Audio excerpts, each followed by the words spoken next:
हरि बोल।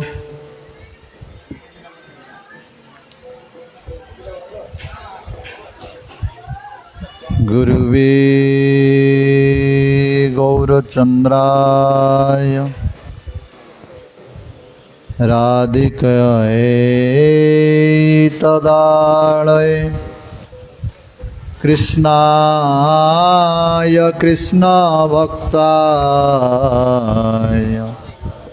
तद्भक्ताय नमो नमः। नमो विष्णुपादाय कृष्णप्रेष्ठाय भूतले श्रीमते भक्ति वैभव पुरी गोस्वामी नामिने।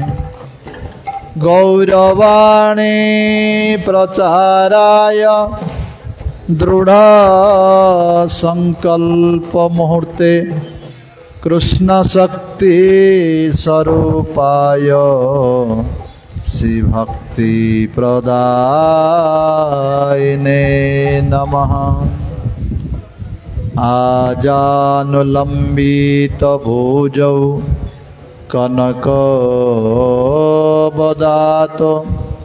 संकीर्तनकपितरौ कमलायताख्य विश्वम्बर द्विजवर जुगधर्मपाल वन्दे जगत्प्रियकरौ करुणावतार।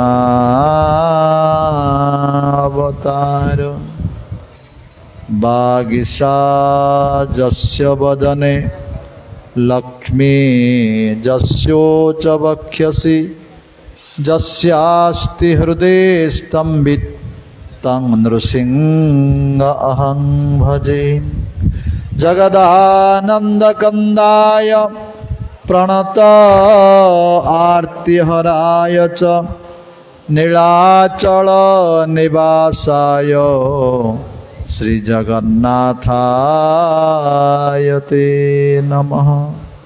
नीलाचल निवासाय नित्याय परमात्मने बलभद्र सुभद्राभ्यां श्री जगन्नाथाय ते नमः। हे कृष्णा करुणा सिंधु दीनबंधु जगत्पते गोपीशे गोपिका कांत राधा कांत नमस्तुते। तप्त कांचन गौरांगे राधे वृंदावनेश्वरी वृषभानुसुता देवी प्रणमामि हरिप्रिये। वाञ्छाकल्पतरुभ्यश्च च कृपा सिन्धुभ्येव च पतितानां पावनेभ्यो वैष्णवेभ्यो नमो नमः।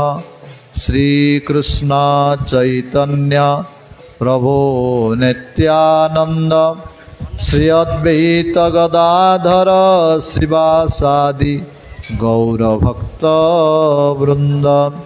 हरे कृष्णा कृष्ण कृष्ण हरे हरे हरे राम राम राम हरे हरे। सर्वादौ प्रातस्मरणीय मध्य भगवत संबंधदाता पाश्चात्य जगतर गौरवाणी प्रचारक प्रवर श्रीकृष्ण चैतन्य मिशनर प्रतिष्ठाता आचार्य प्रवर नित्यनीला पविष्ठो ओम विष्णुपाद परमहंस परिव्रजक आचार्य प्रवर अष्टोत्र सतश्री पूज्य गुरुदेव श्रील भक्ति वैभव पुरी गोसाई महाराजंग पाद पद्मे ए दासाधमर अनंत कोटि दंडवतपूर्वक ताहांक कृपा भिक्षा प्रार्थना करुछि। तदनंतर मो शिक्षागुरु पाद पद्म जहांक कृपारो ए अधम को किसी भगवत सेवा करने सौभाग्य लाभ मिली जे कि वर्तमान श्रीकृष्ण चैतन्य मिशन आचार्य जय विष्णुपाद परमहंस परिव्रजक आचार्य प्रवर त्रिदंडी स्वामी भक्ति विचार विष्णु गोस्वाई महाराज तांको पादपद्म मध्य अधमर अनंत कोटि दंडवत पूर्वक तांको कृपा भिक्षा प्रार्थना करुछि। तदनंतर मंचासीन आमर दिगोपंडी स्थित राधा विनोद बिहारी मठर वर्तमान मठरक्षक श्रीपाद भक्ति साधक महाजगी महाराज विजय कृष्णदास प्रभु शंकर प्रभु रघुनाथ प्रभु आमर पंडित आज्ञा लिंगराज प्रभु उपस्थित समस्त भगवत पिपासु भक्तवृंद समस्त भगवत पिपासु भक्तिमती मातृवृंद समस्त पादपद्मे अधमर अनंत कोटि दंडवत पूर्वक समस्त कृपा भिक्षा प्रार्थना करुछि। ए अधमर सेपरी योग्यता नहीं तथापि गुरु वैष्णव मान आदेश पालन करी किसी भगवत कथा कीर्तन करने प्रयास करुछि। मोर निश्चय भूल होउछि आपण माने समस्ते निज निज वैष्णवचित गुण द्वारा ए अधम को क्षमा करे बोली मोर अनुरोध। 2 मिनट हरिनाम कीर्तन करंतु तापर आम भगवत कथा भितर प्रवेश करिबा।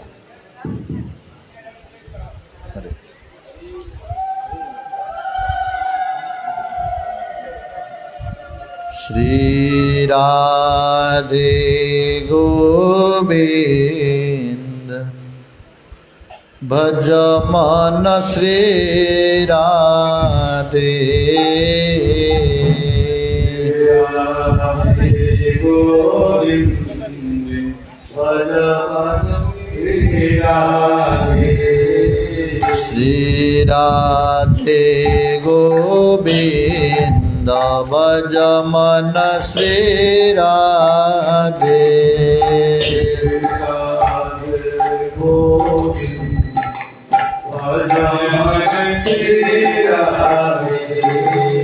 श्री राधे श्याम राधे समस्त कीर्तन करंतु हाथ ताली दे कीर्तन करंतु श्री राधे श्याम राधे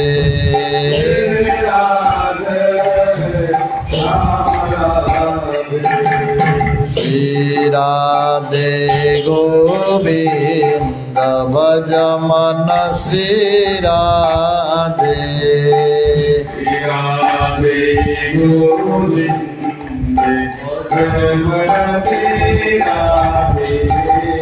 श्री राधे गोविंद भज मन श्री राधे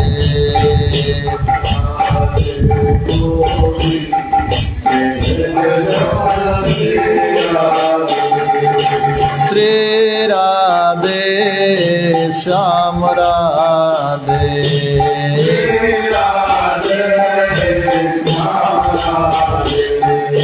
श्री राधे बोलो श्याम राधे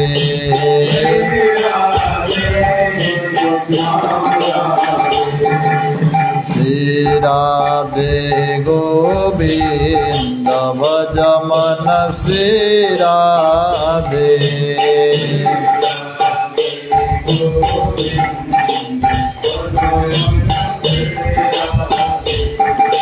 राधे राधे राधे जय जय श्री राधे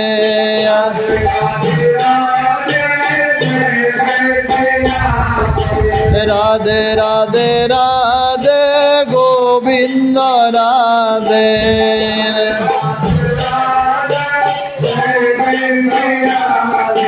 राधे राधे राधे गोपाल राधे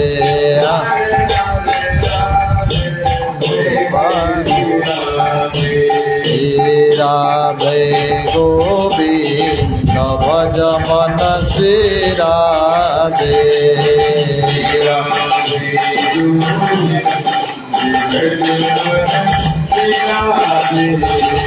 श्री राधे गोविंद भज मन श्री राधे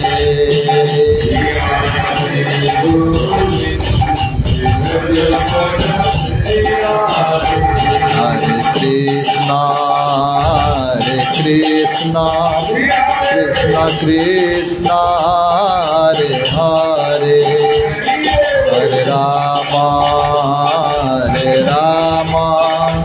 राम राम हरे हरे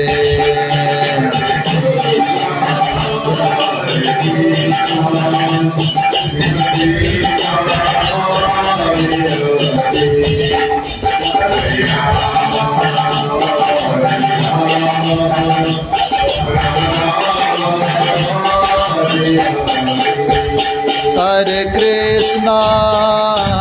कृष्ण कृष्ण कृष्ण हरे हरे हरे राम राम राम हरे हरे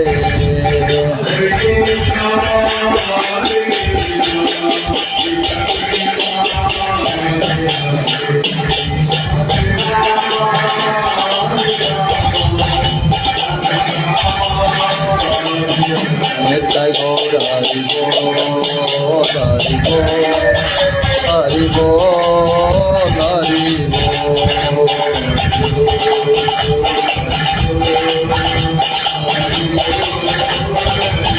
नित्य गौर हरि बोल हरि बोल हरि बोल हरि बोल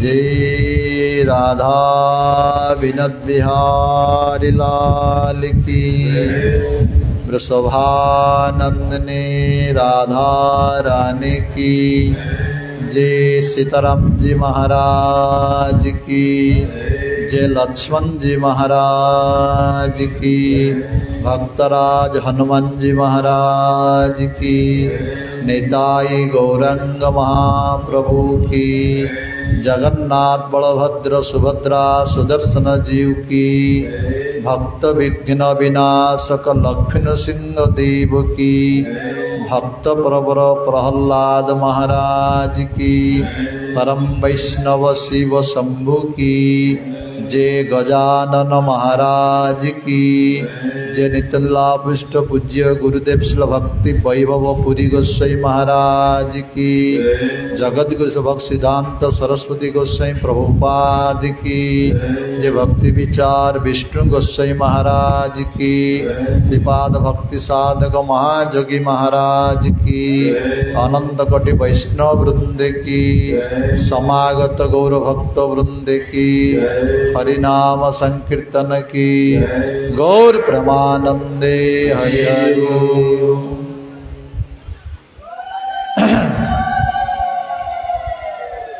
गुरु वैष्णव मानक महती कृपारू रघुनाथंकर महती कृपारू गजानन महाराज महती कृपारू आम मानू यही गोपीनाथपुर ग्राम रे गणेश चतुर्थी की केंद्र करी भगवत प्राप्तिर श्रेष्ठ साधन जे सत्संग जहाँ जगतर अत्यंत दुर्लभ अटे आम मानक सुलभ होइछि। वस्तुतः आम मानक परी आम मानक प्रति हरि गुरु वैष्णव मानकर महती कृपा अटे। यही भागवत अनुष्ठान आज हूँ द्वितीय दिन बा विश्राम दिवस। गतकाली आमे आलोचना करथिले किपरि परीक्षित महाराज शापग्रस्त हेले, कलिजुग को चारिटी स्थान प्रदान कले। एइति में स्थान प्रदान कले जे कलिजुगर महिमा हरिनामर महिमा कलिजुगरे परिपूर्ण रूप अच्छी। तेणु कलिजुग को रक्षा करी चारिटी स्थान कलिजुग को देले। जुआ खेल, बेश्या स्थान, मद्यपान, माछ मांस खाइबा एसबुरे कलिजुग स्थान देले। जो हरिनाम महिमा गतकाली आमे किछि आलोचना करथिले, यह को षष्ठ स्कंदरे भागवत रे उदाहरण माध्यम रे बुझेइचंती जहाँ को अजामिल उपाख्यान कह जाए से उपाख्यान को आम संक्षिप्त भाव में आलोचना करवा 9टा पर्यंत। भागवतर पंचम स्कंदर शेष नर्क विषय वर्णना कर स्वर्ग नर्क समस्ते शुणी किए स्वर्ग को जाऊँगी किए नर्क को जाऊँगी। यह कौन सी कल्पित कथा नुहे वास्तव कथा सत्य कथा शास्त्रीय कथा।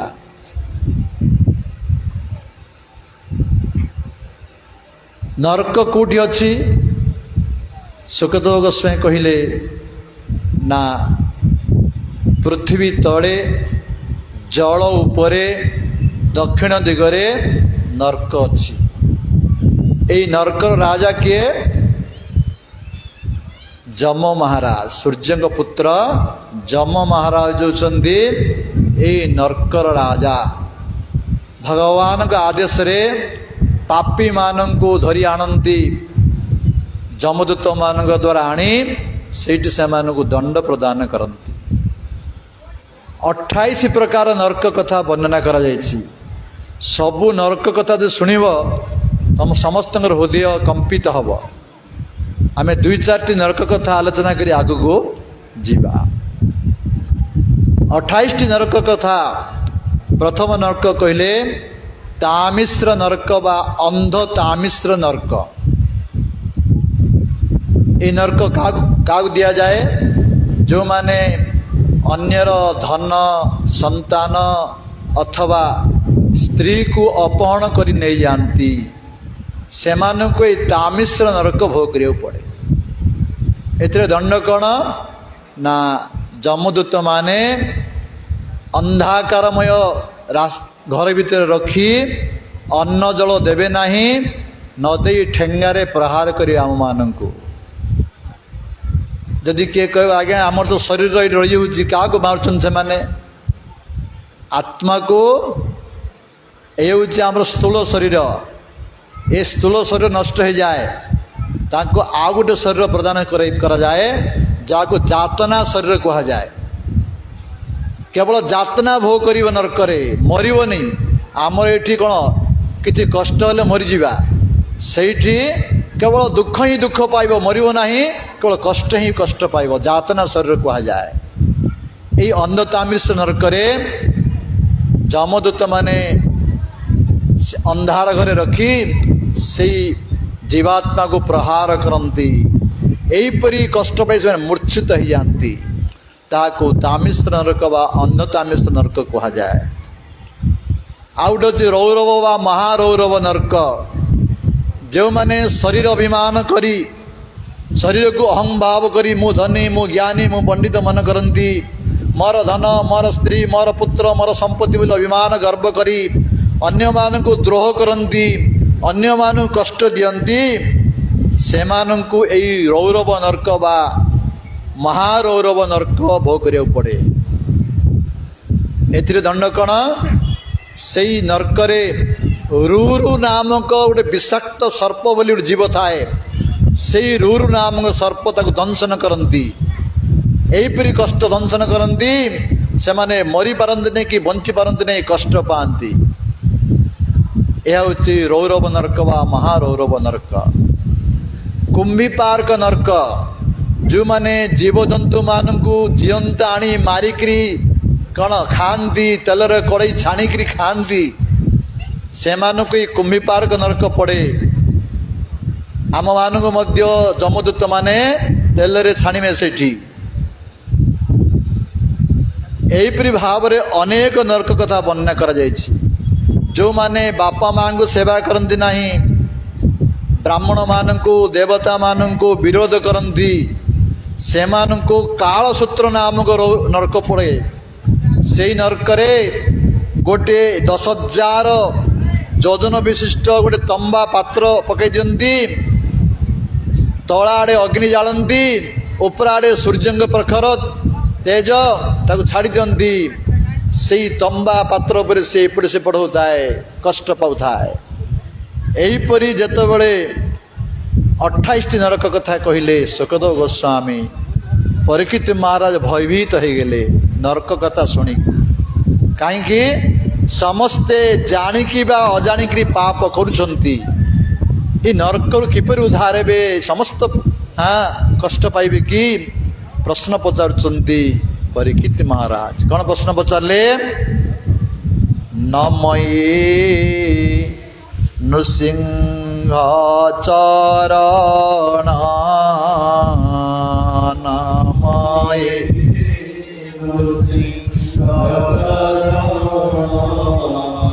अनादि परम कारण अनादि परम कारण शोक चरणे प्रणमित शोक चरणे प्रणमित हई बलन्ति परीक्षित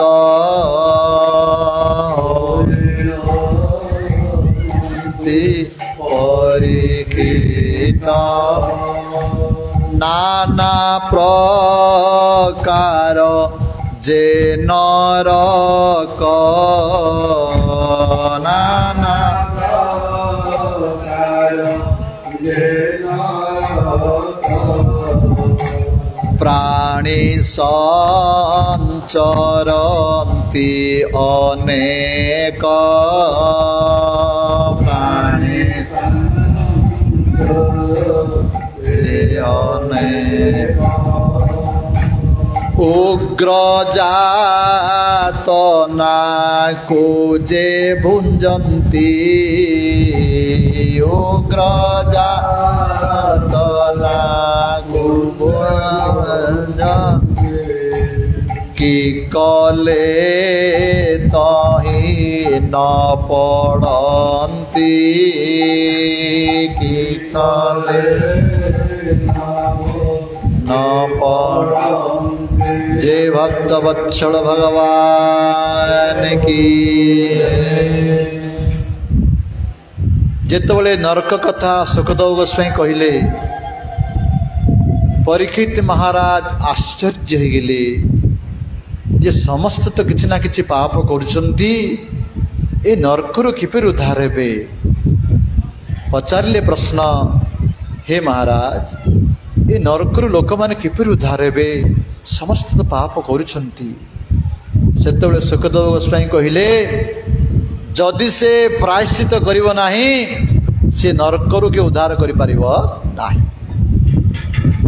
प्रायश्चित कले ही से नरक उद्धार हम नहले से नरक भोग करवाटा करने को बाध्य ले प्रायश्चित क्या कह जाए किपरि प्रायश्चित करने पड़ो वर्तमान सुखदेव गोस्वामी तार उत्तर दौरान तीन प्रकार प्रायश्चित कथा कहले प्रथम प्रायश्चित होची कर्म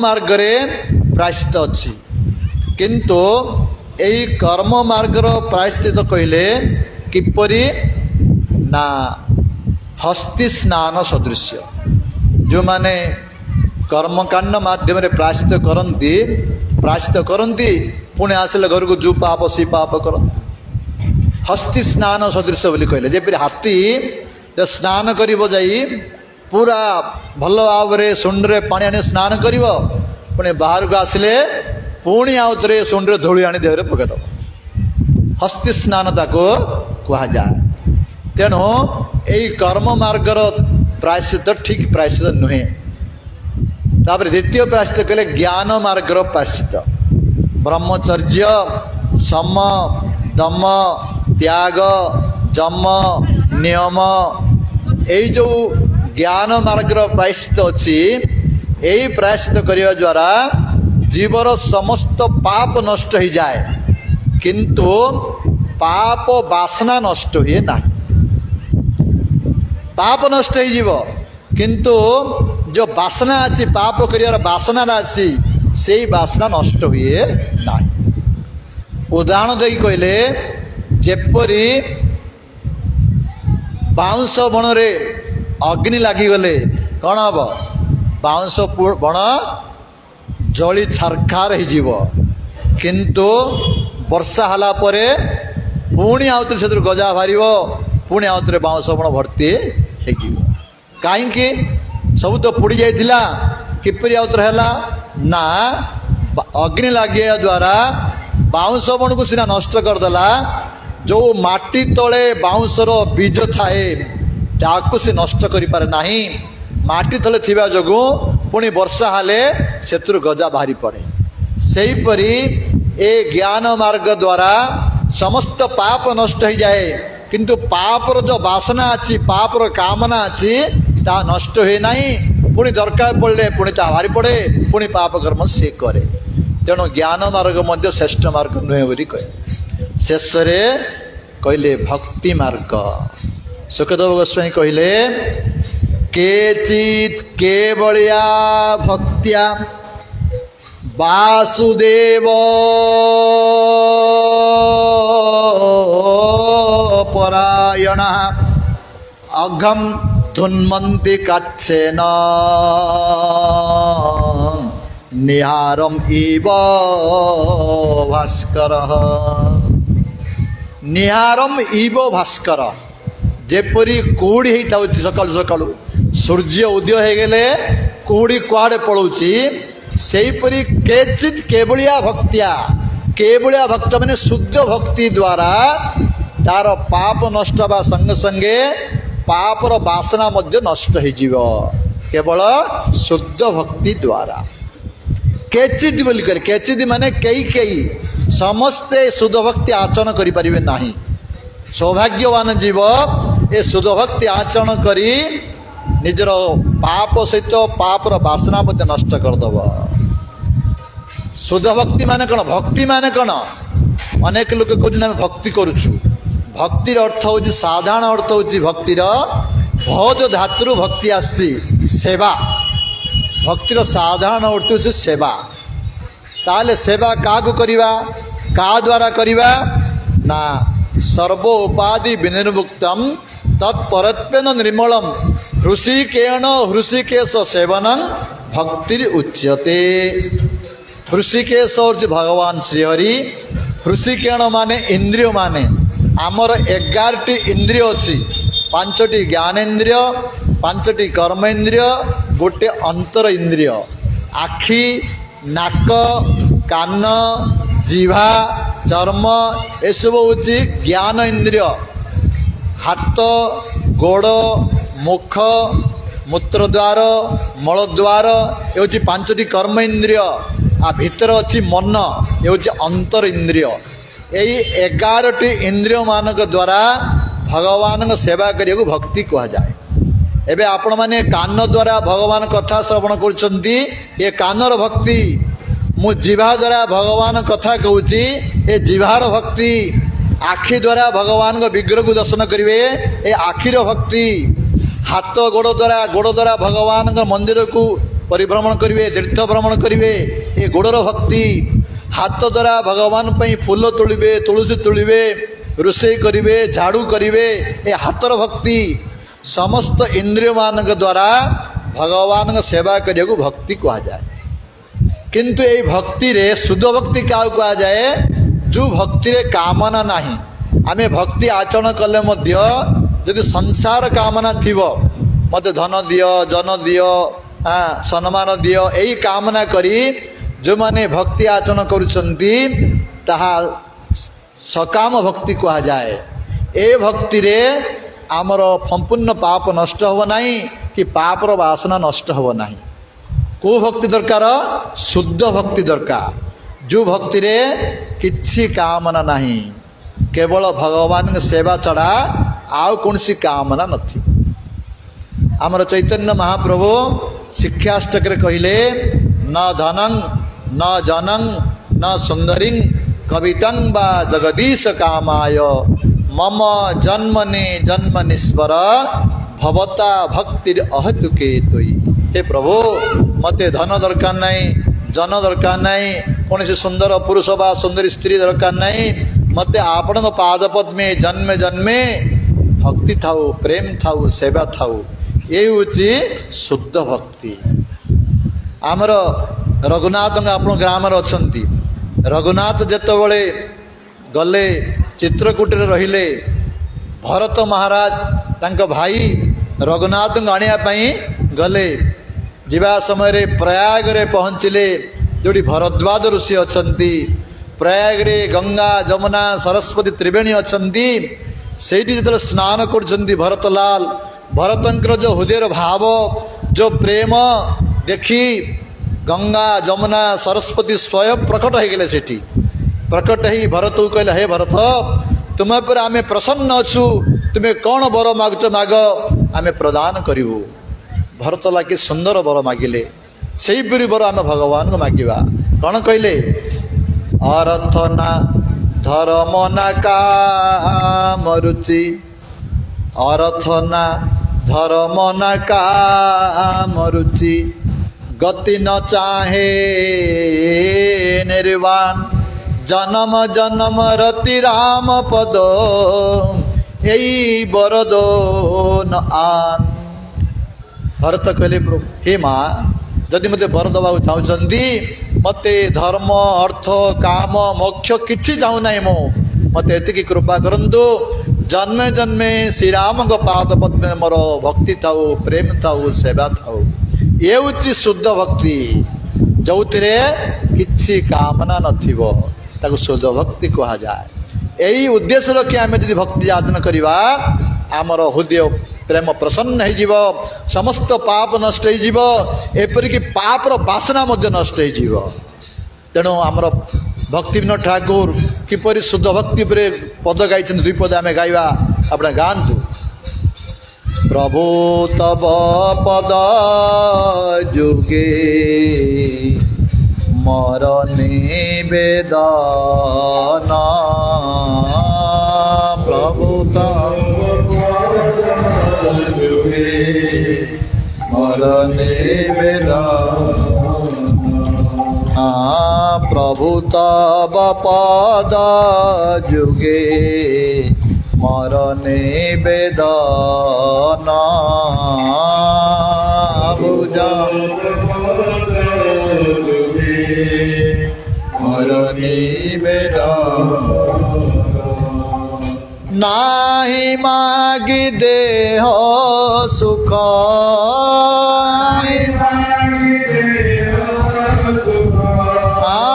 नाही मागी देह सुख विद्या धन जन नाही मागी विद्या धन जन प्रभु तब पद जुगे मोर निवेदन प्रभु तब पद जुगे मोर निवेदन नाही मागी स्वर्ग मोक्ष नाही मागी नाही मागी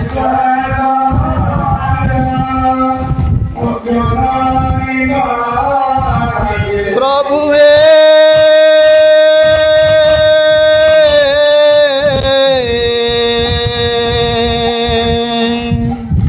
प्रभु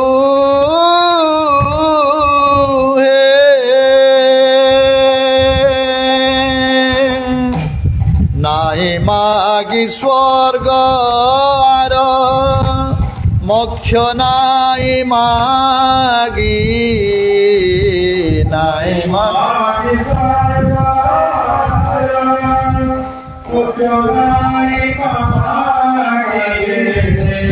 नाही मागी कबे विभूतिर लागी नाही मागी कबे विभूतिर प्रभु तब पद जुगे मोर निवेदन प्रभु तब पद जुगे हे भगवान आपण पादपद्म मोर यही नवेदन मते संसार सुख विषय सुख इंद्रिय सुख धन जन स्वर्ग सुख एपरिक मुक्ति सुख मध्य दरकार नहीं प्रभु मते यही कृपा करंतु आ कौन दरकार तते तेतबेले भक्तिनाथ ठाकुर कहउछंती विषय जे प्रीति एबे आछई आमार विषय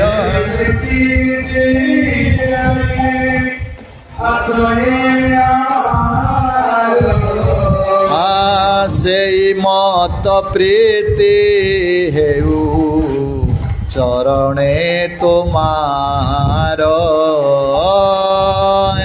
मत प्रीति हेउ चरणे तुमार।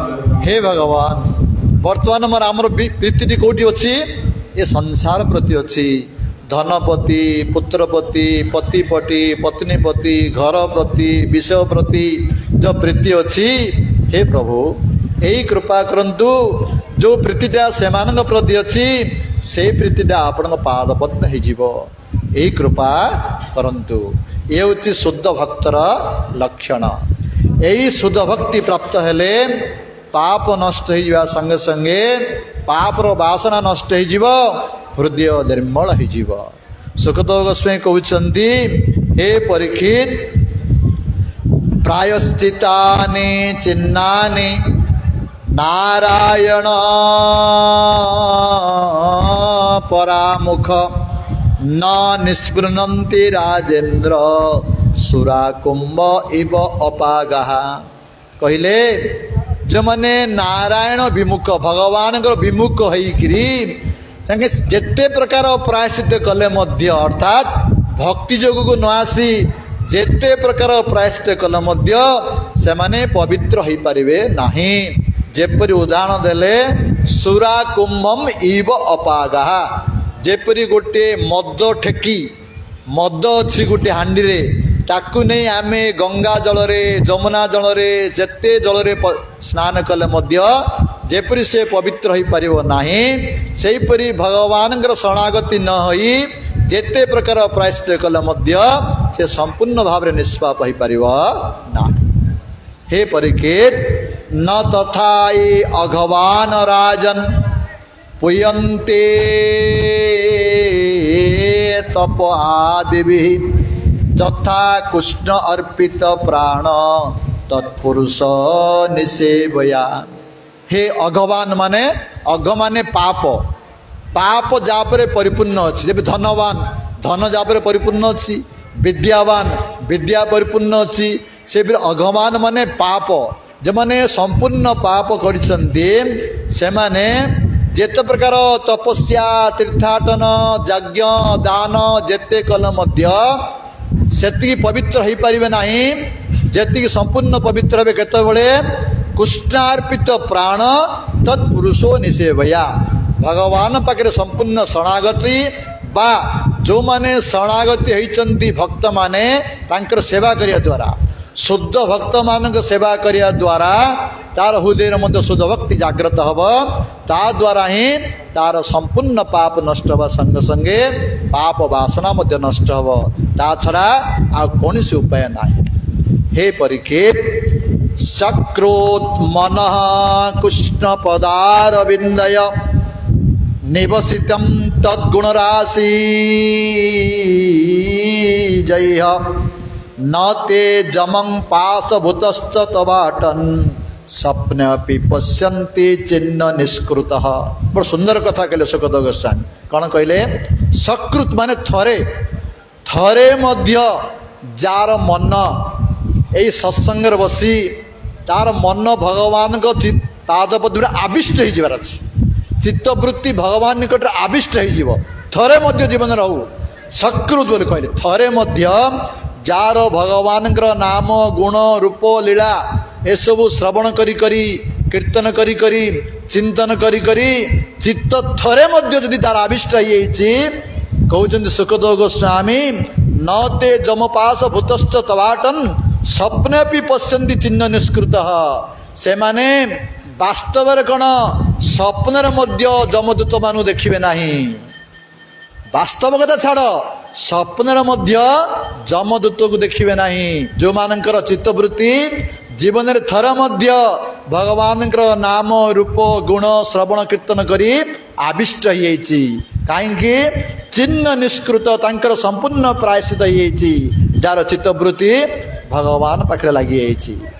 ହେ ପରୀକ୍ଷିତ, ମୁଁ ଗୋଟେ ତୁମକୁ ଉଦାହରଣ ଦଉଛି ଯେ ଭଗବାନଙ୍କର ଭକ୍ତିର ମହିମା, ନାମର ମହିମା ତୁମେ ଶ୍ରବଣ କର। ଗୋଟେ ଉଦାହରଣ ପ୍ରଦାନ କଲେ। କାନ୍ୟକୁବ୍ଜେ ଦ୍ୱିଜ କଶ୍ଚିତ୍ ଦାସୀପତି ଅଜାମିଳ ନାମ୍ନା ନଷ୍ଟ ସତ୍ ଆଚାର ଦାସ୍ୟା ସଂସର୍ଗ ଦୂଷିତା। ହେ ପରୀକ୍ଷିତ, ଗୋଟିଏ କାନ୍ୟକୁବ୍ଜ ନାମକ ସହରରେ ଗୋଟିଏ ବ୍ରାହ୍ମଣ ଦମ୍ପତି ଥିଲେ। ତାଙ୍କର ଗୋଟିଏ ପୁତ୍ର ଯାହାର ନାମ ହେଉଛି ଅଜାମିଳ। ସେ ମଧ୍ୟ ବିବାହିତ, ଯୁବକ ବୟସ, ବିବାହିତ। ତାଙ୍କେ ବୁଢ଼ା ବୁଢ଼ୀ, ଆଙ୍କେ ପୁଅ ବୋଉ, 4 ଜଣ ଯାକ ଘରେ ରହୁଥିଲେ। ସେଇ ଯେଉଁ ବୃଦ୍ଧ ବ୍ରାହ୍ମଣର ସମସ୍ତ ଯୋଗ୍ୟ ତାଙ୍କ ପାଖରେ ଥିଲା। ବ୍ରାହ୍ମଣର ସ୍ୱଭାବ, କ୍ଷତ୍ରିୟର ସ୍ୱଭାବ, ବୈଶ୍ୟର ସ୍ୱଭାବ ସବୁ ଭଗବାନ ଗୀତାରେ କହିଛନ୍ତି। ବ୍ରାହ୍ମଣର ସ୍ୱଭାବ କ'ଣ? ସମ, ଦମ, ତପ, ଶୌଚ, କ୍ଷାନ୍ତିର୍, ଆର୍ଜବମ୍, ଜ୍ଞାନଂ, ବିଜ୍ଞାନମ୍, ଆସ୍ତିକମ୍, ବ୍ରହ୍ମ କର୍ମ ସ୍ୱଭାବଜ। ଏ ଯେ ବ୍ରାହ୍ମଣର ସ୍ୱଭାବ। ସମ ମାନେ ଯେଉଁମାନେ ଇନ୍ଦ୍ରିୟକୁ ସଂଯୋଗ କରୁଥିବେ, ମନକୁ ସଂଯମ କରୁଥିବେ, ଭଗବାନ ପାଇଁ ତପସ୍ୟା କରୁଥିବେ। ସମ, ଦମ, ତପ, ଶୌଚ, ନିଜକୁ ସବୁବେଳେ ପବିତ୍ରତା ରଖୁଥିବେ, ଭଗବାନଙ୍କୁ ତତ୍ପତ ଜାଣିଥିବେ, ଭଗବାନଙ୍କୁ ଅନୁଭବ କରିଥିବେ। ଏସବୁ ବ୍ରାହ୍ମଣର ସ୍ୱଭାବ ବୋଲି କହିଲେ। ସେହିପରି କ୍ଷତ୍ରିୟ ସ୍ୱଭାବ ମଧ୍ୟ ଅଛି, ବୈଶ୍ୟର ସ୍ୱଭାବ ମଧ୍ୟ ଅଛି। ସେସବୁ ଯିବାନି ସମୟ ଲାଗିବ ଆମକୁ। ବର୍ତ୍ତମାନ ଏଇ ବ୍ରାହ୍ମଣ ଦମ୍ପତିଙ୍କର ବ୍ରାହ୍ମଣଙ୍କ ସମସ୍ତ ସ୍ୱଭାବ ଥିଲା। କେବଳ ତାଙ୍କର ନୁହେଁ, ତାଙ୍କ ପୁତ୍ର ଅଜାମିଳର ମଧ୍ୟ ପିତାଙ୍କ ଭଳି ସମସ୍ତ ସ୍ୱଭାବ ଥିଲା। ସୁଖଦେବ ଗୋସ୍ୱାମୀ କହୁଛନ୍ତି, ଅଜାମିଳର କିପରି ସ୍ୱଭାବ ଥିଲା ନା, ଅୟଂ ହି ଶ୍ରୁତ ସମ୍ପନ୍ନ ଶୀଳବୃତ ଗୁଣାଳୟ ଧୃତବ୍ରତ ମୃଦୁଦାନ୍ତ ସତ୍ୟବାକ୍ ମତ୍ରବିତ୍ ଶୁଚି। ହେ ପରୀକ୍ଷିତ, ଏଇ ଅଜାମିଳ ଶ୍ରୁତ ସମ୍ପନ୍ନ, ଶାସ୍ତ୍ର ଜ୍ଞାନରେ ପାରଙ୍ଗମ ଥିଲେ। ଶୀଳ ସ୍ୱଭାବ, ନମ୍ରତା ଥିଲା, ସଦାଚାରୀ ଥିଲେ, ସମସ୍ତ ଗୁଣର ଅଧିକାରୀ ଥିଲେ ଏବଂ କୋମଳ ଚିତ୍ତ ଥିଲେ, ଜିତେନ୍ଦ୍ରିୟ ଥିଲେ, ସତ୍ୟବାଦୀ ଥିଲେ, ମନ୍ତ୍ରଜ୍ଞ ଥିଲେ, ପରମ ପବିତ୍ର ଥିଲେ ଅଜାମିଳ। ବାପାଙ୍କର ଯେପରି ଗୁଣ ଥିଲା, ପୁତ୍ରଙ୍କର ମଧ୍ୟ ସେପରି ଗୁଣ ଥିଲା। ନିରନ୍ତର ସାଧୁ, ଗୁରୁ, ବୈଷ୍ଣବ, ବ୍ରାହ୍ମଣ, ଅତିଥିଙ୍କର ସେବା କରୁଥିଲେ। ଦିନେ କ'ଣ ହେଇଛି, ବ୍ରାହ୍ମଣ ଦେବତା ପ୍ରତିଦିନ ଘରେ ହୋମ ଯଜ୍ଞ କରୁଥିଲେ। ସେହି ସମୟରେ ଯଜ୍ଞ ଥିଲା ସତ୍ୟ ଯୁଗରେ, ପ୍ରତିଦିନ ଯଜ୍ଞ କରିବେ। ଦିନେ ଯଜ୍ଞ କାଷ୍ଠର ଅଭାବ ଥିଲା, ଯଜ୍ଞ କାଷ୍ଠ ନଥିଲା। ତେଣୁ ପୁତ୍ରକୁ ପଠେଇଲେ, ବାପ ଅଜାମିଳ ତୁମେ ଯାଅ ବାପ ବଣକୁ ଯାଇ କିଛି ଯଜ୍ଞ କାଷ୍ଠ ଆଣ। ଆଣିଲେ ଯଜ୍ଞ କରିବା। ପିତୃ ଆଜ୍ଞାକାରୀ ପୁତ୍ର, ବାପାଙ୍କ ଆଦେଶ ପାଳନକାରୀ ସେ ପୁତ୍ର। ତେଣୁ ବାପାଙ୍କ ଆଦେଶ ପାଳନ କରି ବର୍ତ୍ତମାନ ସିଏ ବଣକୁ ଗଲେ ଅଜାମିଳ। କ'ଣ ହେଲା? ପିତୃ ଆଜ୍ଞାକାରୀ ବ୍ରାହ୍ମଣ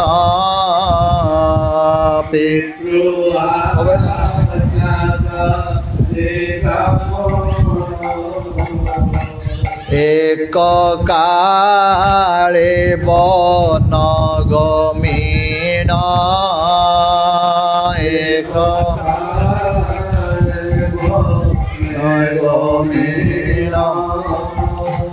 ପୁଷ୍ପ ସମିଧି ଫଳକୁ ସେ ପୁଷ୍ପ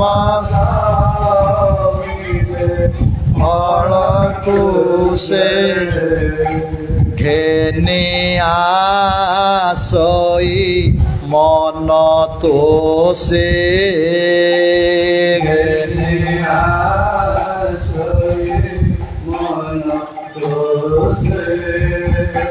ସ୍ତ୍ରୀ ସହିତ ବନେ ଥିଲା ସ୍ତ୍ରୀ ସହିତ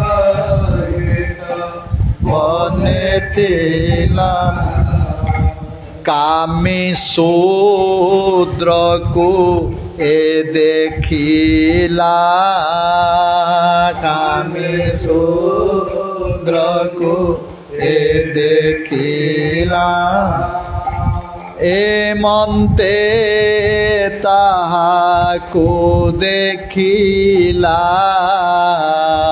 ଏମନ୍ତେ ତାହାକୁ ଦେଖିଲା ମନରେ ମୋହିତ ହୋଇଲା ମନରେ ମୋହିତ जे भक्त वत्सल भगवान की जय।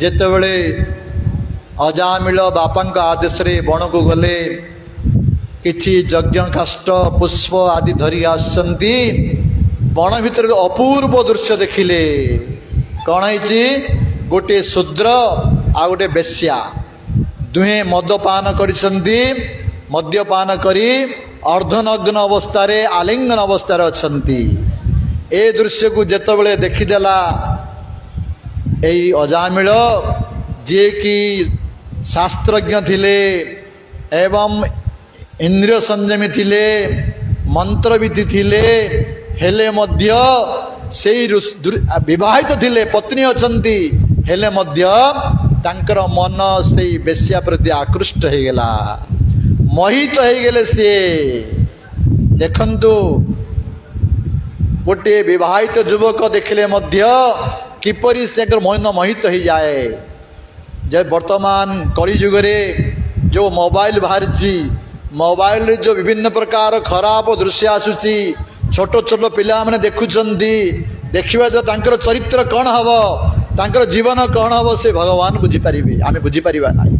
हाँ तेणु केबे हेले छोट पिला मानक मोबाइल दबा उचित नुहे एथिरे अनेक खराब जिनस आसुची एई अजामिल भली लोक जे कि ब्राह्मण शास्त्रज्ञ पंडित विवाहित थिले मध्य एबे जेतेबेले सेई अर्धनग्न अवस्था से बेश्या को देखिले तांक प्रति मोहित हो गले मोहित ही कौन कले जेतेबेले घर को आसिले तांकर मनटी ता पाखरे रहिला आस्ते आस्ते से घर द्वार छाड़ीदेले छाड़ी से बेश्या पाखरे रहिले कहउचंती सुखदेव गोस्वामी हे परीक्षित तत्निमित्ते स्मर व्याज गृहग्रस्तो विचेतना ताम एव मनसा धारयन् स्वधर्मादि विररामः।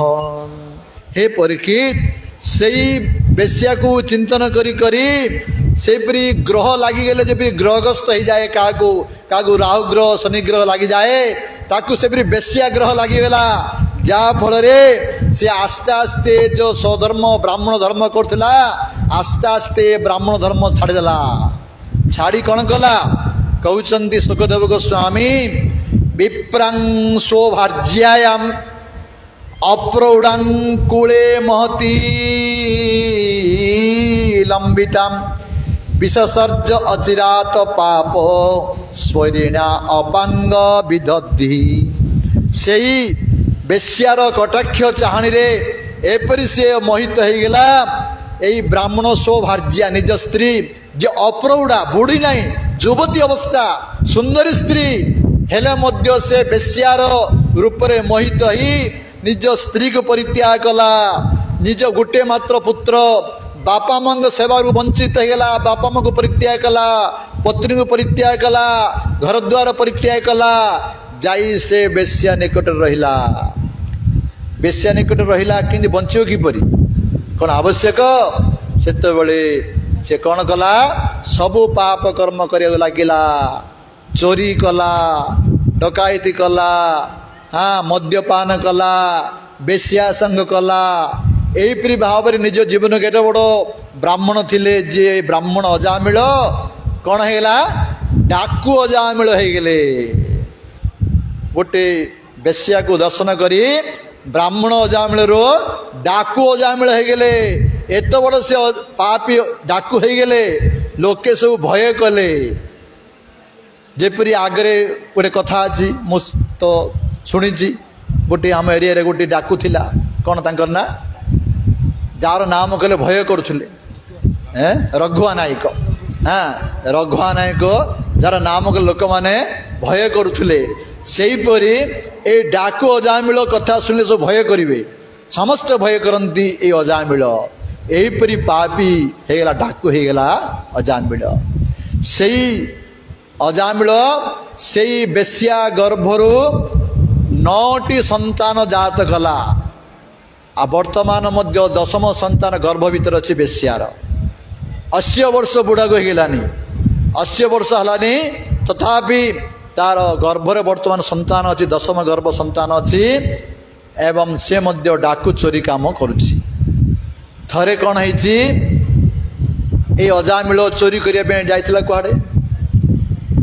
ଅନେକ ଯେପରି ଆପଣ ଗ୍ରାମକୁ ସାଧୁ ସନ୍ଥମାନେ ଆସିଛନ୍ତି, ସେହିପରି ସାଧୁ ସନ୍ଥମାନେ ଅଯୋଧ୍ୟାରୁ ଆସୁଛନ୍ତି ବୃନ୍ଦାବନ।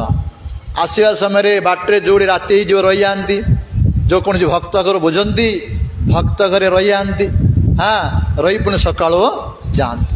ଏହିପରି ସନ୍ଥ ମଣ୍ଡଳୀ ଆସୁଛନ୍ତି। ଆସୁ ଆସୁ ସେ ଗ୍ରାମରେ ପହଞ୍ଚିବେ, ଯେଉଁଠିକି ଆସିବେ ନାମ କୀର୍ତ୍ତନ କରନ୍ତି। ସେ ଗ୍ରାମରେ ନାମ କୀର୍ତ୍ତନ କରିବାକୁ ଲାଗିଲେ। ସେମାନେ ରଘୁନାଥଙ୍କର ଭକ୍ତ, ତେଣୁ ଶ୍ରୀରାମ ଜୟ ରାମ ଜୟ ଜୟ ରାମ, ଶ୍ରୀରାମ ଶ୍ରୀରାମ ଜୟ ରାମ ଜୟ ଜୟ ରାମ,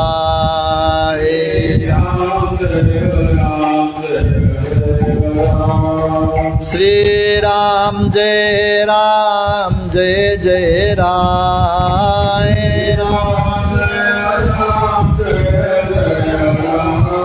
श्रीराम जय राम जय जय राम,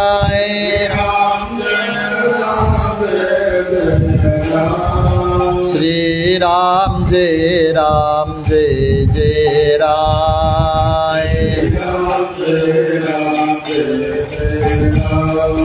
जय रघुनंदन जय सिया राम,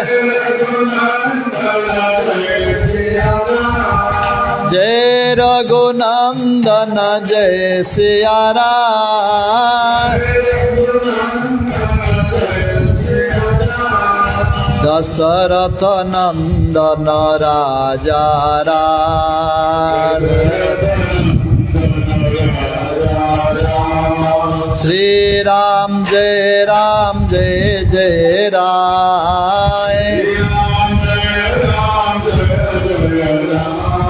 श्री राम जय जय राम।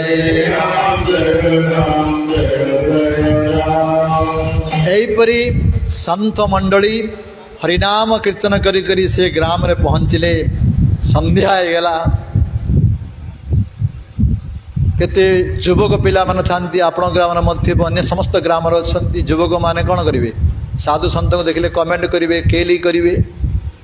एमाने तो साधु माने संत माने सरल हृदय से माने पचारे सी युवक पिला मानक हे रे बाप तुम गाँव में कौन सी भक्त लोक अच्छा कि एमाने भाविले एमान आज पान दबा आई साधु मान आम गाँव को पूरा कहले हाँ हाँ आम ग्राम में गोटे बढ़िया भक्त अच्छी किए तांकर ना ना अजामिल भक्त तांको गृह को जातु आपण मानू भल सुंदर से सेवा एमाने तो संत मंडली सरल हृदय मैंने कहीं कपड़ कथा जानिबे एमाने सेहीपरि भगवान नाम कीर्तन करी करी घर पचारिकी ଅଜାମିଳ ଗୃହରେ ପହଞ୍ଚିଲେ।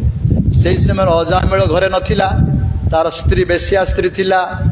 ଡାକିଲେ ସାଧୁମାନେ, ଏ ଅଜାମିଳ ବାପ, ଭକ୍ତ ଅଜାମିଲ, ଆମେ ଆସିଛୁ ବାପ, ଆମେ ଆଜି ତୁମ ଘରେ ରହିବୁ, ପ୍ରସାଦ ପାଇବୁ। ଯେତେବେଳେ କବାଟ ବାଡ଼େଇଲେ, ତାର ସ୍ତ୍ରୀ ଆସି କବାଟ ଖୋଲିଲା। ବେଶ୍ୟା ସ୍ତ୍ରୀ ଦେଖିଲେ ଯେ ତାଙ୍କ ଗୃହରେ ସାଧୁମାନେ ସନ୍ଥମାନେ ଆସିଛନ୍ତି। ସେ ବେଶ୍ୟା ହେଇଥିଲେ ମଧ୍ୟ ତାର କୌଣସି ପୂର୍ବ ସ୍ୱୀକୃତି ଥିଲା, ସେ ହାତ ଯୋଡ଼ିଦେଲା। ସମସ୍ତଙ୍କୁ ସାଧୁମାନଙ୍କୁ କହିଲା, ହେ ମହାତ୍ମା ମାନେ, ଆମେ ଭକ୍ତ ନୁହଁ, ଆମେ ପାପୀ। ଆପଣଙ୍କୁ ଭୁଲରେ କିଏ ଆମ ଘର କହିଦେଇଛନ୍ତି, ଆମେ ଅଧମ ପାପୀ, ଆମେ ଭକ୍ତ ନହୁଁ, ଆମେ କିପରି ଆପଣ ସେବା କରିପାରିବୁ। ଯେତେବେଳେ ହାତ ଯୋଡ଼ିଦେଲା ବେଶ୍ୟା, ଠିକ ଅଛି ମା, ଆମେ ଯାଉଛୁ ବୋଲି ଫେରି ଆଉଛନ୍ତି। ସେଇ ସମୟରେ ବେଶ୍ୟାର ହୃଦୟ ଆସିଲା, ନା ନା, ହେ ମହନ୍ତ ପୁରୁଷ ମାନେ, ହେ ମହାରାଜ ମାନେ, ମୁଁ ସିନା ଆପଣଙ୍କର ସେବା କରିପାରିବିନି, ମୋର ଯୋଗ୍ୟ ନାହିଁ, କିନ୍ତୁ ମୁଁ କିଛି ଆପଣଙ୍କୁ ଡାଲି ଚାଉଳ ପ୍ରଦାନ କରିବି। ଆପଣମାନେ ନିଜେ ନିଜେ ରୋଷେଇ କରି ଭଗବାନଙ୍କୁ ପ୍ରସାଦ ଦେଇ ଖାଆନ୍ତୁ। ସନ୍ଥମାନେ ହେଉଛନ୍ତି ପରମ ଦୟାଳୁ, ସାଧୁମାନେ ପରମ ଦୟାଳୁ, ସେମାନେ ଜୀବର ମଙ୍ଗଳ ଚାହାନ୍ତି। ତେଣୁ ଠିକ ଅଛି, ଯଦି ଆଙ୍କ ଘରେ ପ୍ରସାଦ ପାଇଲେ ଆଙ୍କର ମଙ୍ଗଳ ହବ। ଏପରି ଚିନ୍ତା କରି ସେଇ ସାଧୁ ମଣ୍ଡଳୀ ନିଜେ ଡାଲି ଚାଉଳ ସେ ଦେଲେ, ଏମାନେ ରୋଷେଇ କରୁଛନ୍ତି। ରୋଷେଇ କରି ଭଗବାନ ପ୍ରସାଦ ଦେଇ ଖାଇଲେ। ଯେତେବେଳେ ତାଙ୍କ ଦାଣ୍ଡ ଘର ଅଛନ୍ତି ଏମାନେ, ଅଜାମିଳ ରାତିରେ ଆସିଲା। ଅଜାମିଳକୁ ସମସ୍ତେ ଭୟ କରୁଥିଲେ ସତ, କିନ୍ତୁ ଅଜାମିଳ ତା ସ୍ତ୍ରୀକୁ ଭୟ କରୁଥିଲା, ବେଶ୍ୟା ସ୍ତ୍ରୀକି ଭୟ କରୁଥିଲା।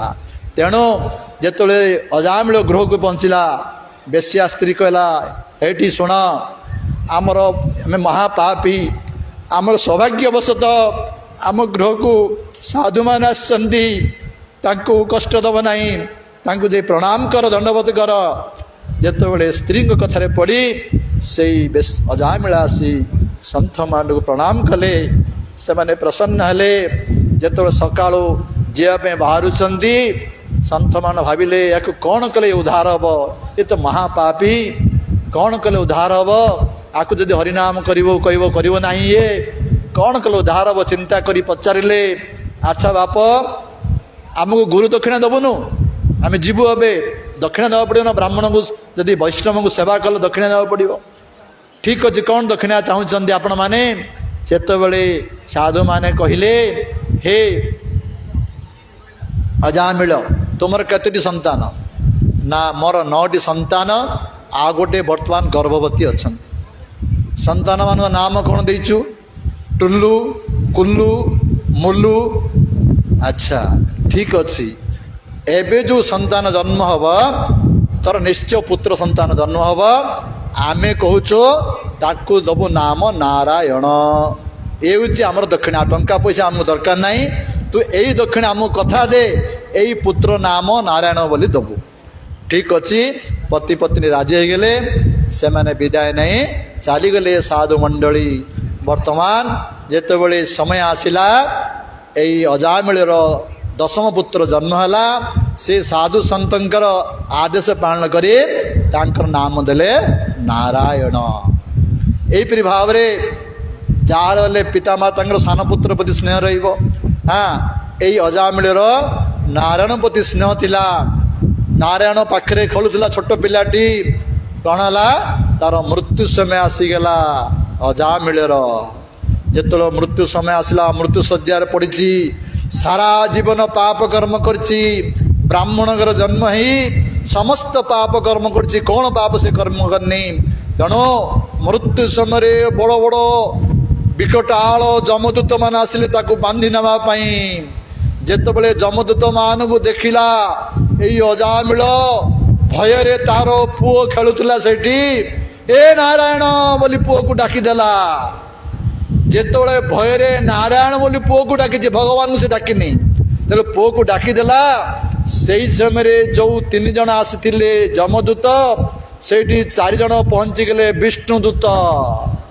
ବିଷ୍ଣୁଦୂତ ମାନେ ଯେତେବେଳେ ଯମଦୂତ ମାନେ ନେବାକୁ ତାର ପ୍ରାଣକୁ ଚାହୁଁଛନ୍ତି, ବିଷ୍ଣୁଦୂତ ବନ୍ଦ କରେ, ତମେ ନେଇପାରିବନି, ବନ୍ଦ କର। ଆଶ୍ଚର୍ଯ୍ୟ ହେଇଗଲେ ମାନେ, ଆରେ ତୁମେ ମାନେ କିଏ? आमे मान होचु धर्मराजंकर जम महाराजंकर आमे प्रतिनिधि तांकर आदेश को उल्लंघन करिए तुम मैंने किए तुम मैंने केते सुंदर देवता मैंने बड़ सुंदर भगवान का पार्षद केते सुंदर तुम मैंने किए आमर यही कार्यकारी तुम्हें कहीं बंद कर धर्मराज आगे उल्लंघन कहीं कर तुम मैंने किए जिते बड़े यही प्रश्न पचारे से विष्णुदूत माने कहले तुम्हें कौन तुम्हें हूच धर्मराजंकर दूत अच्छा कहल धर्म क्या कह जाए अधर्म क्या कह जाए कह धर्मराज दूत पर तुम्हें कह जिते बड़े यही प्रश्न पचारे जमदूत मान कहले हे महाराज शुणु वेद प्रणहित धर्म हि अधर्म से तद्विपर्जय वेद नारायण साक्षात स्वयंभू इति शुश्रुम जो वेद की नारायण श्वास रु बाहरी से वर्णना करा जे वेद रे जहा कह जाइछि ताहा करबा होछि धर्म अटे वेद रे जहा निषेध करा जाइछि ताहा न करबा होछि ताहा कले पाप अटे अधर्म अटे तेणु यही अजामिल वेदर विरुद्ध कर्म करछि सब समस्त पाप कर्म करछि जे ब्राह्मण घरे जन्म हई मद खाइछि माछ खाइछि मांस खाइछि बेश्या गमन करिछि चोरी करिछि डकाइत करिछि समस्त शास्त्र वाक्य उल्लंघन करिछि तेणु आमे एहाको नहीं जमराज मानक जीवु यांको दंड देई से आंकर सोच को कलंक दंड दे आंकर उद्धार करिवे जेते बेले एक कथा कहिले सेते बेले विष्णुदूत माने कहले हे जमराजंकर दूत माने तुम्हें माने कहूच सीना धर्मराजंक दूत बोली वास्तव में तुम्हें धर्मर कथा जानी ना हो अरे यांकर समस्त पाप नष्ट हो गला समस्त प्रायश्चित हो गला केतबेल जेतबेले तुम माने यांकर आत्मा को टाणुथिल मृत्यु समय रे जेतबेले से नारायण शब्द उच्चारण कला जहा पाप करथिला सब नष्ट हो गला नामर महिमा परी मृत्यु समय रे यदि भगवान नाम उच्चारण हो जीव जीवन रे जेते पाप करते सब नष्ट हो जीव आमर विश्वनाथ चक्रवर्ती ठाकुर तांकर टीकार लिखिछंती विष्णु पुराण रु बाहर करी नाम्न ही जावती शक्ति पाप निर्णे हरे तावत कर्तुं न शक्नोति पातकं पातकी नरः कहले केवल हरिनाम कीर्तन कले पापीर समस्त पाप नष्ट हो जीव हरिनाम एपरी शक्ति अच्छी से आउ पाप करि परिबो नाही यही फिर हरिनाम शक्ति तेणु हरिनाम महिमा यथेष्ट रामचरित मानस रे श्री रामचंद्र कहउचंदी कहाँ कहूँ लागी नाम बड़ाई श्री राम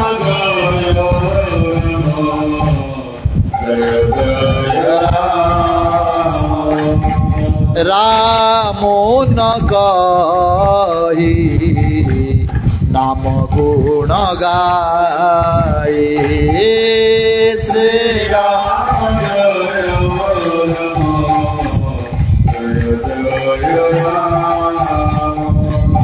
श्री राम जय राम जय जय राम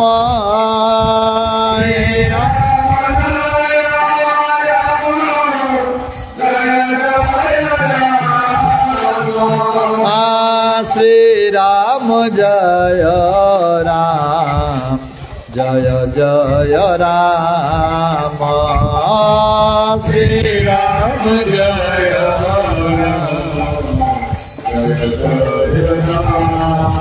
तुलसीदास कहउचंदी कहाँ कहू लागे नाम बढ़ाई नामर महिमा मु कौन कही परिबी राम न कही राम गुण गाई स्वयं रामचंद्र मध्य तांकर नामर महिमा वर्णना करने को सक्षम नुहंती। थरे हनुमान जी महाराज हनुमान नाटक रे वर्णना करा जायछि सांकेत वैकुंठ रे हनुमान महाराज रघुनाथ सेवा को श्री राम सेवा करछंती। सेवा करिया समय रे श्री रामचंद्र पचारिले हनुमान को हनुमान जगत सबुठ श्रेष्ठ कौन कहला?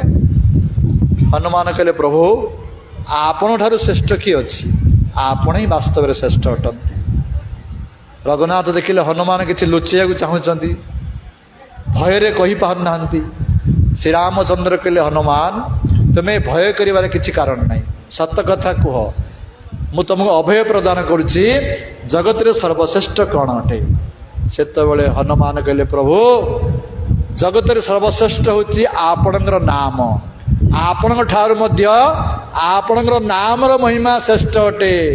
किपरि ना आपण जेतबेले जगत रे आविर्भूत हेले आविर्भूत ही अयोध्यावासी की केवल उद्धार कले किंतु आपणकर नाम त्रिभुवन को उद्धार करुची तेणु आपण ठारू आपणकर नामर महिमा श्रेष्ठ अटे।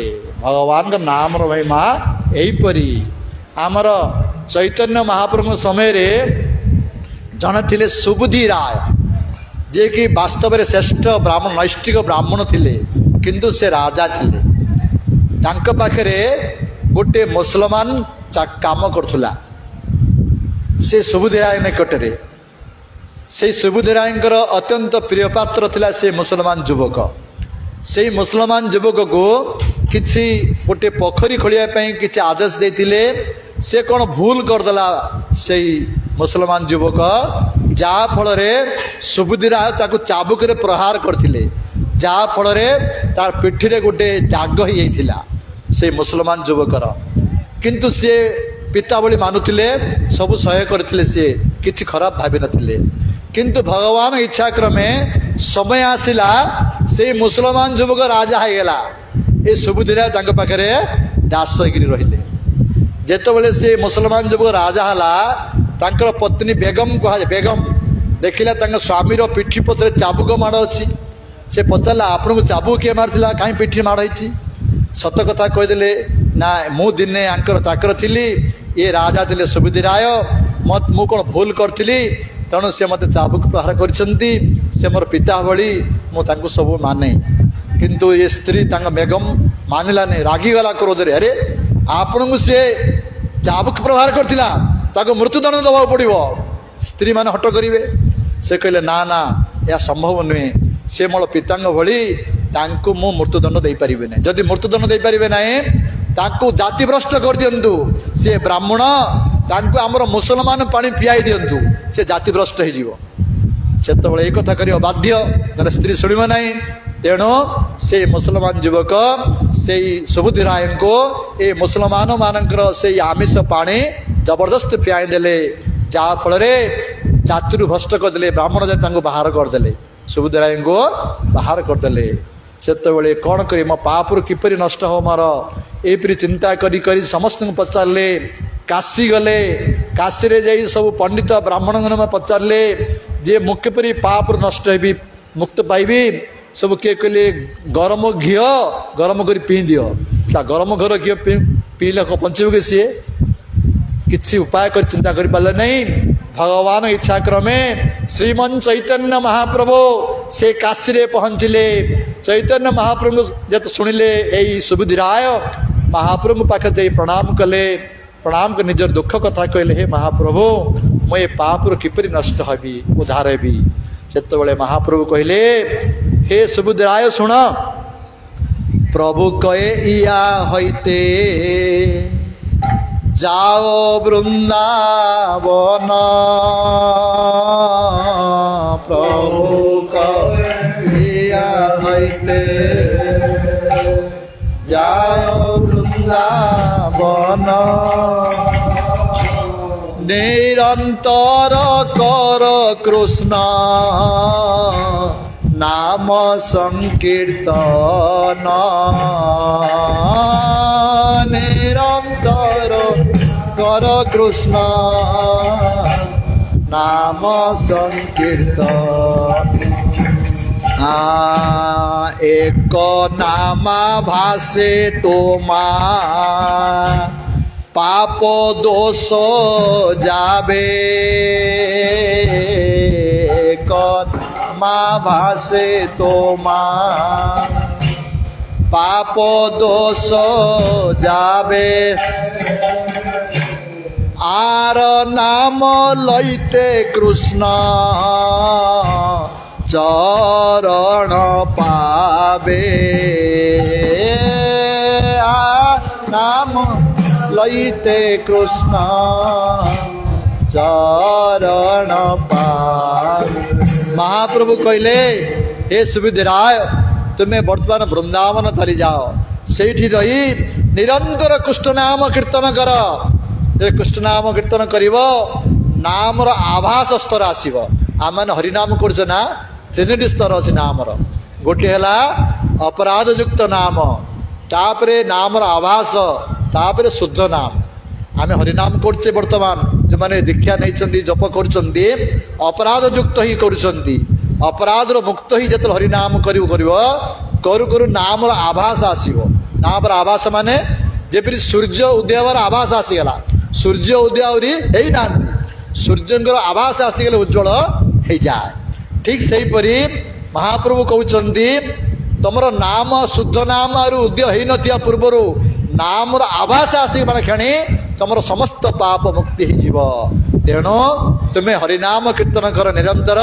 समस्त पाप नष्ट हो हरिनाम महिमा तेणु यही विष्णुदूत माने जमदूत मान कहते हे जमदूत माने से समस्त पाप कर्म करथिले मध्य मृत्यु समय नारायण नाम डाकी तेणु तार समस्त पाप नष्ट हो गला से मैंने पचारे जमदूत माने से तो भगवान को डाकिनी तार पुओ को डाकी नारायण बोली से विष्णुदूत मान कहले ना ना सांकेतं परिहासम स्तोवम हेलन एव वा वैकुंठ नाम ग्रहणे अशेष अगहर विदु सांकेतं एबे से भगवान को डाकिनी किंतु पुत्र को संकेत करी भगवान नाम डाकिला विष्णुदूत माने कहते से भगवान को न डाकिले मध्य तांकर नाम गोटे डाकी पुत्र संकेत रे भगवान नाम को डाकी एपरी कले मध्य अशेष अगहर अनेक अनेक पाप नष्ट हो आम भगवान को नाम भगवान को उद्देश्य न करी मध्य पुत्र उद्देश्य डाकिले मध्य अनेक पाप नष्ट हो तेणु आमर पुत्र मान आगे पिला मान नाम दौले कृष्ण गोविंद रघुनाथ सब ना दौले किंतु आजिकल कलिजुग बढ़ी बढ़ी जा जो क्या टुल्लू कुल्लू मुल्लू अमक समक ना दौरान अरे पुत्र मान को जदि भगवान नाम दे झील मान को जदि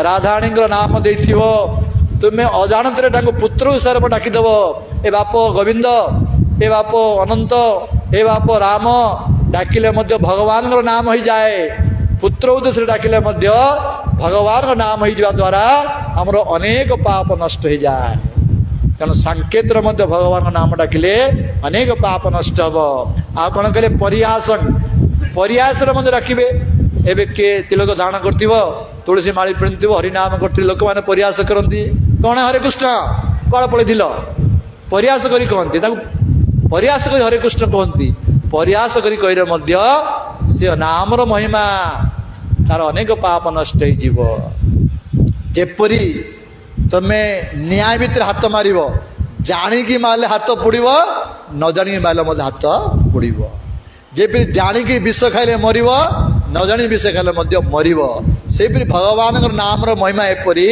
तुम्हें भगवान उद्देश्य कर डाकिले तार मंगल अच्छी यहीपरी पुत्रोपचार प्रयास करी भगवान नाम डाकिले तार मंगल अच्छी अनेक पाप तार नष्ट हो हेलार इच्छा न थी हे गोविंद हे कृष्ण बोली अलसुआर डाकिले तार नाम महिमा अच्छी तेणु हे जमदूत माने ये पुत्रोपचार भगवान नाम डाकी जो आर समस्त पाप नष्ट तुम्हें यहाँ नहीं पार ना तुम्हें तुम स्थान को चली जाओ आमे लोक मु बुझी जितेबले एक कहले जमदूत माने चलीगले जमपुर को वर्तमान अजामिल शईकरी हाँ मृत्यु शज्यार पड़िकी यही जमदूत एवं विष्णुदूत मान कथा को श्रवण करुच्ची तार सत्संग होगा विष्णुदूत भगवान पार्श मान पाखु हरिनाम महिमा जो श्रवण कला शईकरी कौन है जम विष्णुदूत वाणी जम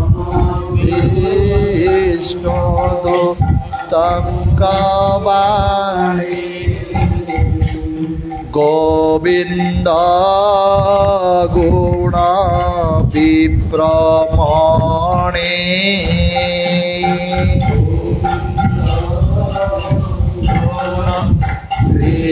विप्रमणे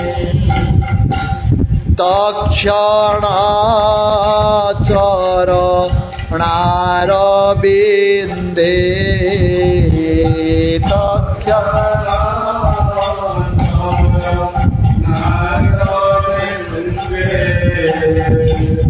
भक्ति लबिला अप्रमादे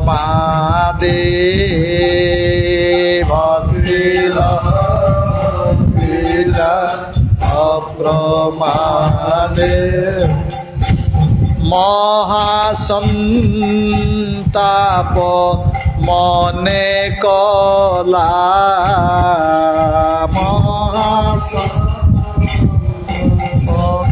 मने कला तक्षणे विष्णु सुमरिला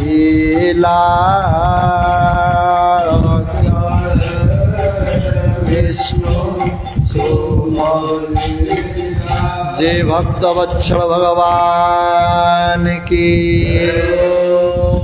जेतबले अजामिल शई रही पड़ी मृत्यु शज्यार पड़ी यही विष्णुदूत मानकर एवं जमदूत मानकर ये कथबार्ता शुणिला सत्संग होगला तार हृदय निर्मल होगला आ भगवान पादपदे भक्ति जागृत है आ निज कर पाप कर्म को से धिक्कार करने लगिला शोचना करने लगिला जीवर केतल मंगल हम जितेबले से निज पाप कर्म कर कथा धिक्कार करे अनुशोचना करे मुझे पाप कर अनुशोचना करे तार मंगल आरंभ हुए जतल पर्यंत से मु भूल कर स्वीकार करना तार मंगल प्रश्न ना भूल कर स्वीकार कले ही तार मंगल आरंभ हम वर्तमान अजामिल निजक भूल बोले स्वीकार कला निजक धिक्कार कला आहा कहला बड़ दुखर कथा ओहो मे परमं कष्टम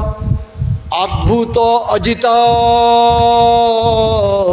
आत्मनः जेन विप्लवित ब्रह्म वृषल्यां जायते आत्मनः आहा केड़े दुखर कथा केड़े मोर जीवन दुखमय मु इंद्रिय मान संयत न करि पारी गोटे ब्राह्मण शरीर प्राप्त ही मध्य गोटे बेश्यार गर्भरे मु संतान सृष्टि कली ठीक मते धिक जीवन मोर मो भली पापी को धिक मोर पत्नी जी सती स्त्री थिला ताकू परित्याग कली गोटे बेश्या सहित संग कली मोर पिता माता केते बड़ तपस्वी तांकर गोटे मात्र मोर पुत्र थिली तांकर सेवारु वंचित ही ए बेश्या सहित संग कली धिक मो जीवन बोली निजको अनुशोचना कला अजामिल तापर भाविला मैं एत बड़ पापी होते किसी जन्म जन्मांतर किसी पुण्य करी जहाँ फल आज मु विष्णुदूत मान को दर्शन कली तांकर कृपा द्वारा आज मु भक्ति लाभ कली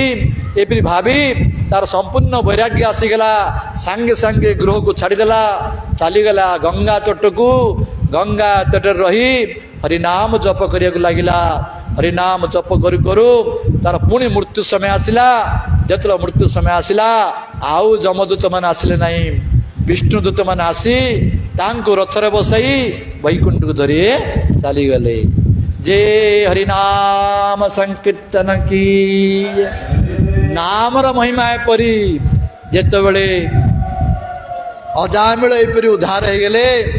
ସେତେବେଳେ ସେପଟେ କ'ଣ ହେଇଛି ନା ଯମଦୂତ ମାନେ ଯମ ମହାରାଜ ପାଖକୁ ଗଲେ, ପଚାରିଲେ ହେ ମହାରାଜ, ଆମେ ଭାବିଥିଲୁ ଆପଣ ହିଁ ଜଗତର ରାଜା, କିନ୍ତୁ ଦେଖିଲୁ ଆପଣ ଶାସନ କରିବା ଲୋକ ମଧ୍ୟ ଅଛନ୍ତି, କ'ଣ ହେଇଛି କହୁନାହାନ୍ତି? ନା ଗୋଟେ ଅଜାମିଳ ବୋଲି ପାପୀକି ଆମେ ଆଣୁଥିଲୁ, ମହାବଳ ପାପୀ ସିଏ ସାରା ଜୀବନ ପାପ କର୍ମ କରୁଛି। ଏହି ସମୟରେ 4 ଜଣ ଭାର ଆସିଲେ, 4ଟା ହାତ ସେମାନଙ୍କର ବଡ଼ ସୁନ୍ଦର ସ୍ୱରୂପ, ଆମଠୁ ଛଡ଼େଇ ନେଇଗଲେ, ଆମକୁ ଦେଲେ ନାହିଁ, ଆମକୁ ବାହାର କରିଦେଲେ। ସେମାନେ କିଏ?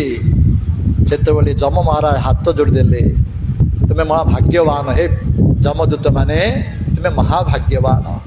ଏ ଜଗତର ମାଲିକ ମୁଁ ନୁହେଁ, ଏ ଜଗତର ମାଲିକ ମୋ ପ୍ରଭୁ ଅଛନ୍ତି ଭଗବାନ ଶ୍ରୀକୃଷ୍ଣ। ଆମେମାନେ ସମସ୍ତେ ତାଙ୍କର ଦାସ, ତାଙ୍କର ଦାସରେ ତାଙ୍କର ଇଚ୍ଛା ଅନୁଯାୟୀ ଆମେ କାର୍ଯ୍ୟ କରୁଛୁ। ତୁମେ ତାଙ୍କର ଦୂତମାନଙ୍କୁ ଦର୍ଶନ କଲ, ତୁମେ ମହାଭାଗ୍ୟବାନ ଅଟର ବାପ। ତାହେଲେ ପଚାରିଲେ, ବର୍ତ୍ତମାନ ପ୍ରଶ୍ନ ପଚାରିଲେ, କୁହନ୍ତୁ ଆମେ କାହା ପାଖକୁ ଯିବୁ, କାହାକୁ ଯାଇ ଆମେ ଆଣିମୁ, ଆଉ କାହା ପାଖକୁ ଯିବୁନୁ?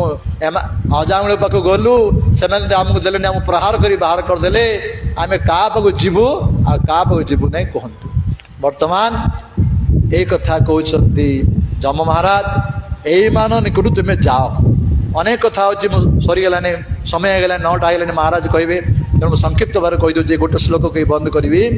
ଯେ ଯମ ମହାରାଜ କହିଲେ, ହେ ଯମଦୂତ ମାନେ, ତୁମେ ଏମାନଙ୍କ ନିକଟକୁ ଯିବ। କାହା ପାଖକୁ?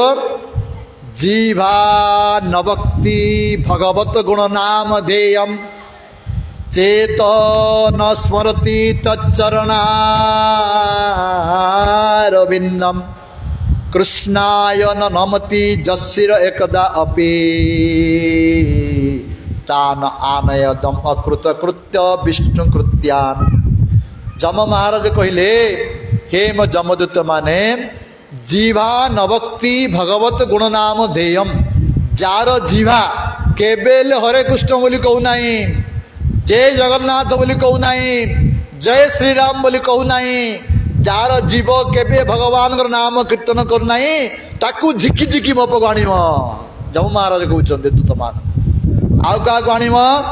ଚେତ ନ ସ୍ମରତି ତ ଚରଣାରବିନ୍ଦମ୍, ଯେଉଁମାନଙ୍କର ମନ କେବେ ହେଲେ ଭଗବାନଙ୍କ ପାଦ ପଦ୍ମକୁ ଚିନ୍ତା କରୁନାହିଁ, ସ୍ମରଣ କରୁନାହିଁ, ଧ୍ୟାନ କରୁନାହିଁ, ସେମାନଙ୍କୁ ଝିକି ଝିକି ମୋ ପାଖକୁ ଆଣିବ। ଆଉ କାହାକୁ ଆଣିବ?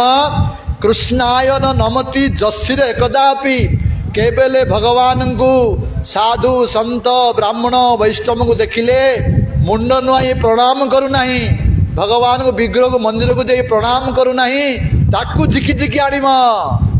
ଆଉ କାହାକୁ ଆଣିବ?